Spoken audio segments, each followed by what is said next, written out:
stories. We've been through something. So I'm going to ask each of you briefly to think about what got you to this place where you are when it comes to relationships. What did you go through? What hurt, or good or bad? What mistake did you make? What got you to where you are today, to where you can share such sound knowledge to the audience? Mine's through my trials and errors.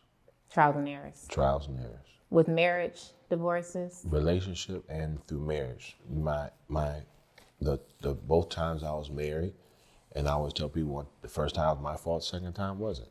But I learned, I never forget that my wife said something one time. She says, "You did not hear my cry. I've been crying out, and you didn't hear my cry." So now I listen closely. Now I listen more. Then I didn't listen, So I listen more. So I, because I had the only child syndrome. Yes. I'll take all my toys, go home, play myself, and then I'll crawl in my little shell.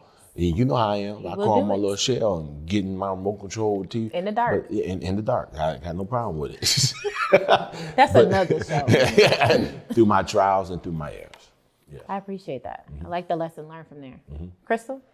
I was married early on, and then was divorced and was single for about 10 years. And I would say during that time of being single, I dated, but I probably was the most successful. I was probably more successful than I thought I would have been. I always looked at being with a man. So I was more successful single, and it caused me the hurt from going through a divorce. And then my success was kind of like a default, because a lot of times when women get hurt, we put all our energy into work. We put all our energy into being successful and achieving. And I was very imbalanced. And where people thought I should have been the most happy, I was actually the most sad inside, right? So I was doing really well, but I was so imbalanced because I was surrounded by other women that were successful, but there was this idea of, I don't need it, I don't want it, I'm fine, I don't care if I have a man or not. Really, that was a defense for a very hurt, broken little girl inside that had used her success as a way to cover up feeling very insecure and very inadequate. And I went through an experience where I learned, number one, what I was putting out was doing the very opposite. It was driving men away. And I had no idea that was what it was. But they were thinking, a lot of times men will say, oh, she's this, that. But really, I was just hurt and trying to cover up and not let you take advantage of me. And so it was creating an environment that wasn't open, it wasn't receptive, it wasn't soft, it was hard, but it was because of fear.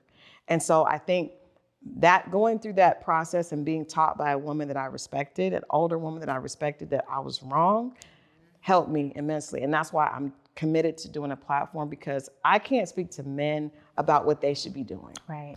I can only speak to other women, and I can tell women, especially career-driven women. I don't really understand women that are just looking for men. I don't have no problem with them, but that's not who I relate to. I relate to the very career-driven woman who has failed at relationships and has put her energy into creating a life that she feels like is fine, but she's really hurting and imbalanced. And I think there's so many of us out there that are like that need love and are buying into this myth that we don't. And so going through that and realizing I was wrong and changing has been the biggest thing for me. And it resulted in a beautiful relationship that I never would have thought I would have been able to find. Wow. So I think we're called to what we've been hurt in. 12 years ago, I tweeted after a divorce, moved back to Detroit, tweeted after divorce. There was no Instagram or anything. And I said, you have to become the right one in order to get the right one. And I just kept tweeting, and I was really tweeting from my hurt and my experiences. And people start loving it, and I tried to stop, and I started telling my story. The difference in probably them, and I've heard what they said, listen very attentively, is that I'm still on the journey. I don't think you really get off the journey.